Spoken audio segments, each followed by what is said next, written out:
Hello, welcome to my channel. आज मैं तुम्हें पढ़ाने वाला हूँ मैथ्स क्लास 9 का पॉलिनोमियल। ठीक है। आज इस वीडियो में हम सिर्फ ओनली इस चैप्टर का इंट्रोडक्शन वाला पार्ट कवर करेंगे। ठीक है, कि पॉलिनोमियल होता क्या है।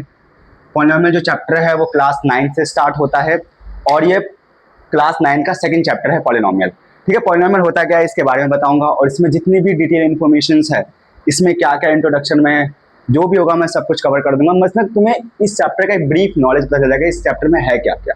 ठीक है, अगर बेटा पॉलिनोमियल की बात करें तो पॉलिनोमियल में हमें सबसे पहले अगर एक नंबर लेता है तो 2x।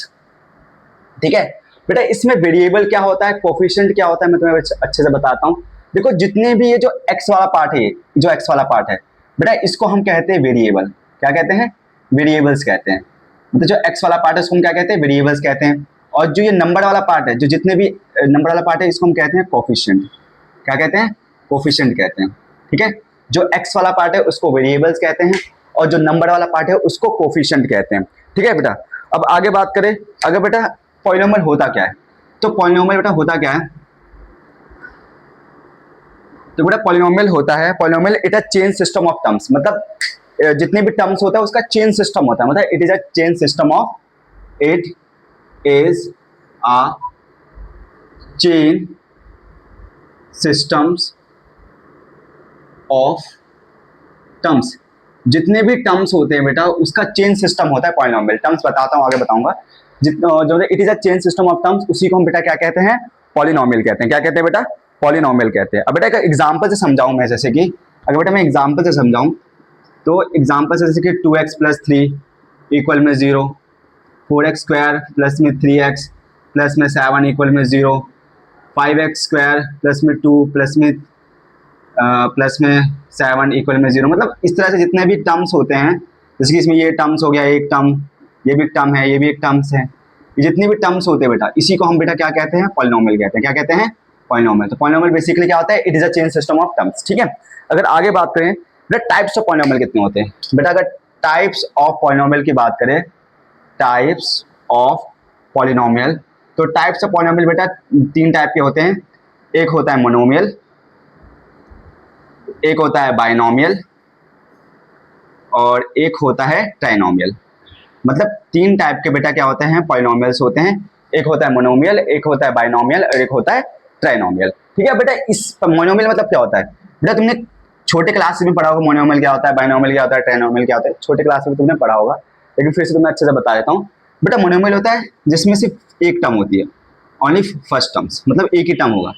जैसे कि 3x, ये एक टर्म है, सिर्फ ओनली वन टर्म्स की, अगर वन टर्म्स की बात करते हैं तो बेटा मोनोमियल में आता है। अगर जिसमें एक टर्म से ज्यादा 2 टर्म्स आ गया, जैसे कि 3x प्लस में 7x, 2 टर्म्स आ गई, तो ये किसके अंदर इंक्लूड किया जाएगा बेटा? बाइनोमियल के अंदर। अगर यहाँ पे लिख दिया मैंने 3x प्लस में 7x प्लस में 7, यहाँ पे 3 टर्म्स आ गई, इक्वल में 0 लगा देता हूँ। ठीक है, तो बेटा इसको हम क्या कहते हैं?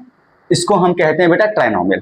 ठीक है, तो टाइप्स ऑफ मोनोमियल कितने टाइप के होते हैं? एक होता है मोनोमियल जिसमें सिर्फ एक टर्म्स होती हैं, एक होता है बाइनोमियल जिसके अंदर 2 टर्म्स होती हैं, और एक होता है ट्राइनोमियल जिसके अंदर 3 टर्म्स होती है। ये होता है बेटा पॉलिनोमियल के 3 पार्ट्स। ठीक है, अगर बेटा आगे बात करें इसमें बेटा, अब इसके बाद एक और टॉपिक स्टार्ट होता है, डिग्री ऑफ पॉलिनोमियल। एक कॉन्सेप्ट है कि डिग्री ऑफ पॉलिनोमियल क्या होता है, what do mean by degree of polynomial. ठीक है, अगर डिग्री ऑफ पॉलिनोमियल की बात करें तो जिस वेरिएबल्स पे हाईएस्ट पावर होती है, कोई वेरिएबल्स तो उस पे हाईएस्ट पावर होती है बेटा, उसी को हम डिग्री ऑफ पॉलिनोमियल कहते हैं। जैसे कि मैं तुम्हें एग्जांपल से समझाऊं, जैसे मैं यहाँ पे लिखा है 3x³ प्लस में 7x प्लस में 3 इक्वल में 0, तो बेटा इसमें हाईएस्ट पावर क्या है? इसमें बेटा हाईएस्ट पावर बेटा 3 है। क्या है? 3 है, हाईएस्ट पावर बेटा 3 है। अगर मैंने यहाँ पे लिख दिया 4x² प्लस में 3 प्लस में 7, तो बेटा इसमें हाईएस्ट पावर क्या है? इसमें बेटा हाईएस्ट पावर 2 है। ठीक है, तो बेटा जिस वेरिएबल्स पे हाईएस्ट पावर होता है उसी को हम डिग्री ऑफ पॉलिनोमियल कहते हैं। क्या कहते हैं? डिग्री ऑफ पॉलिनोमियल कहते हैं। मतलब highest power of variables, highest power of variables is also known as the degree of polynomial, मतलब जिस वेरिएबल्स पे हाईएस्ट पावर होती है उसी को हम डिग्री ऑफ पॉलिनोमियल कहते हैं। ठीक है, तो जैसे कि अगर लीनियर की बात करें, अब देखो इसमें तीन चीज बताऊंगा। एक होता है लीनियर, एक होता है क्वाड्रेटिक, एक होता है क्यूबिक। एक होता है लीनियर, एक होता है क्वाड्रेटिक, एक होता है क्यूबिक। बेटा लीनियर मतलब क्या होता है? जिस पे पावर सिर्फ 1 है, जिस पे पावर बेटा 1 होता है उसी को हम लीनियर इक्वेशन कहते हैं। जिस पे बेटा 2 पावर है उसको क्वाड्रेटिक इक्वेशन कहते हैं। जिस पे 3 पावर है उस पे क्यूबिक इक्वेशन कहते हैं। इस पे एक एग्जांपल दे देता हूं। जैसे यहाँ पे मैंने लिखा है 2x + 1। बेटा यहाँ पे तुम कहोगे कि यहाँ पे कोई पावर ही नहीं है। जिस पे बेटा कोई पावर नहीं होता बेटा हम उसको 1 कहते हैं। मानो यहाँ पे 2x + 1, यहाँ पे x पे कोई पावर नहीं है, बट लेकिन हम यहाँ पे क्या कहेंगे? यहाँ पे x पे 1 पावर है, तो इसको हम कहेंगे लीनियर इक्वेशन। अब बेटा यहाँ पे लिख दिया मैंने, जैसे कि 3x² + 2 = 0। बेटा यहाँ पे स्क्वायर लग रहा है, तो बेटा क्वाड्रेटिक इक्वेशन है। ठीक है, तो बेटा इसको हमें मेंशन करना इंपॉर्टेंट है। अगर इसको मेंशन नहीं किया तो लगेगा ये भी एक लीनियर इक्वेशन है। ठीक है, मैंने यहाँ पे लिखा जैसे कि 4x³ + 5 = 7 0, है ना। तो मैंने तुम्हें 3 एग्जांपल से भी समझा दिया कि लीनियर क्या होता है, क्वाड्रेटिक क्या होता है, क्यूबिक क्या होता है। ठीक है, इतना आगे समझ में। अगर बेटा आगे बात करें इस चैप्टर में, ये मैंने तुम्हें समझाया डिग्री ऑफ पॉलिनोमियल क्या होता है, मैंने समझाया कोफिशिएंट क्या होता है, वेरिएबल्स क्या होते हैं। मतलब जितने भी बेटा अल्फाबेट वाले पार्ट होते हैं, x y z, जितने भी अल्फाबेट वाले पार्ट होते हैं उसको वेरिएबल कहते हैं। और जितने भी नंबरिंग पार्ट जैसे 3 5 6 7 8, जितने भी नंबरिंग पार्ट होते हैं बेटा उसको हम कोफिशिएंट कहते हैं। क्या कहते हैं? कोफिशिएंट कहते हैं। ठीक है, इतना समझ में आया। अब आगे बात करते हैं इस कॉन्सेप्ट में। ठीक है, तो कोई है नहीं क्या बच्चा?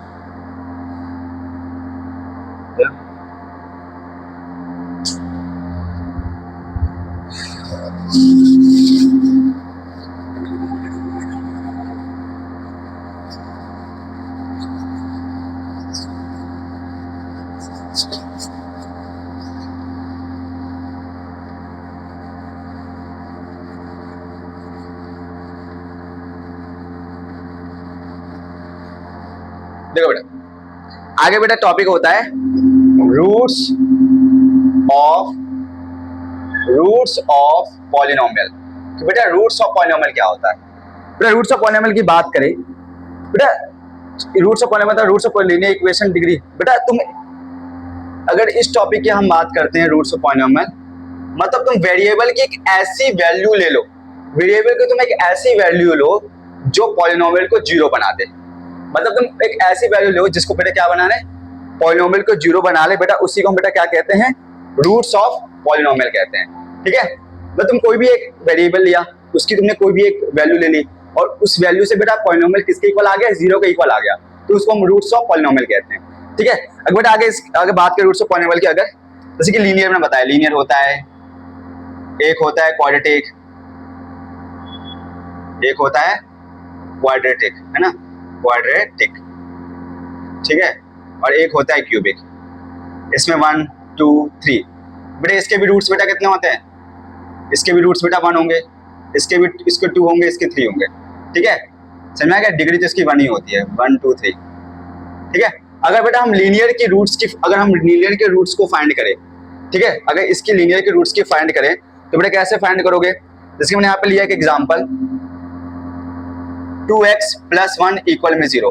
बेटा ये क्या है कि लीनियर इक्वेशन, बिकॉज इस पे पावर 1 है, पावर 1 है, एक लीनियर इक्वेशन है। ठीक है, तो बेटा इसकी हम रूट्स फाइंड करते हैं। तो कैसे फाइंड करेंगे बेटा? 2x माइनस का 1 हो जाएगा, प्लस का 1 था तो साइड चेंज हुआ, माइनस का 1 हुआ, x - 1 2। तो बेटा x की वैल्यू क्या फाइंड हो गई? -1/2। ये किसकी रूट्स फाइंड हुई? बेटा ये रूट्स फाइंड हुई है बेटा लीनियर की। अगर बेटा क्वाड्रेटिक की रूट्स फाइंड करें, ठीक है बेटा, ये तो समझ में आ गया होगा। अगर बेटा हम क्वाड्रेटिक की रूट्स फाइंड करें तो ध्यान समझना बेटा, ये भी चलना पड़ेगा। ठीक है, अगर क्वाड्रेटिक की रूट्स फाइंड करें तो बेटा यहाँ पे क्या होता है? अगर एक इक्वेशन लेते हैं, एग्जांपल 6x स्क्वायर प्लस में 17x प्लस में 5 = 0। ये मैंने बेटा क्या ली? एक क्वाड्रेटिक इक्वेशन लिया। ठीक है, अब बेटा तुमने तुम्हें स्प्लिट टर्म पता है? नहीं पता, मैं बताता हूँ बेटा। 6 को अगर तुम 5 से मल्टीप्लाई करते हो, किसको बेटा? 6 5 से कितना होता है? 30 होता है। इसका बेटा तुम क्या ले लो? एलसीएम ले लो। क्या ले लो? एलसीएम। तो कैसे फाइंड करोगे? टू, सबसे पहले एलसीएम छोटे नंबर से लेते हैं, तो 2, 15, ठीक है, 3, 5 हो गया। तो 3, 5 जब 15 होता है, क्या होता है बेटा? 15 होता है। और बेटा ये 2 है। बेटा इनको प्लस करो, अगर 15 और 2 को बेटा प्लस करो तो कितना आएगा? 17x आ गया। मतलब सिंपल वही चीज वैल्यू होगी सेम, है कि नहीं? तो तुम क्या करोगे? 6x² प्लस में 2x, ठीक है, प्लस में 2x प्लस में 15x प्लस में 5। बेटा मैंने क्या किया, इसको दो पार्ट में डिवाइड कर दिया। 2x 15 को प्लस करो 17x ही आएगा। अब इनमें एक चीज कॉमन ले लो। क्या ले लो बेटा? एक चीज कॉमन ले लो। तो मैंने यहाँ पे 2x कॉमन ले लिया। 2 को डेली में 6 3 बार में आता है, एक x से एक x गया, एक x बच गया, अंदर डाल दो। 2x से 2x गया 1 बार में। यहाँ पे तुम प्लस 5 ले सकते हो, है ना? 5 को डेली में 15 3 बार में आता है, और x से x से रहने दो, ये 1 बार में आ गया। सेम वैल्यू हो गई। बट यहाँ पे देखो 2x प्लस 5 इक्वल में 0, एक साथ लिख लो बेटा, ये एक साथ लिख लो। 3x प्लस 1 इक्वल में 0। अब करो बेटा, तो हमें कितना आएगा? 2x माइनस का 5 हो जाएगा, तो कितना वैल्यू है? -5/2। तो ये हमारी x की वैल्यू निकल आई। एक और निकाल सकते हो तुम ऐसे ही। तो कैसे निकलोगे? 3x माइनस में 1, तो माइनस में 1, तो माइनस में 1 नीचे अपॉन में 3। तो बेटा दो रूट्स निकल गए, एक रूट्स ये रहा, एक रूट्स ये रहा। तो इस तरह से बेटा हम क्या करते हैं? रूट्स निकालते हैं। बाकी जो इंट्रोडक्शन का जो बचा हुआ पार्ट है वो तुम्हें मैं नेक्स्ट वीडियो में समझा दूंगा। बस आज इतना ही पढ़ते हैं, ठीक है? और अच्छे से इसको रिकॉल कर लेना। Thank you.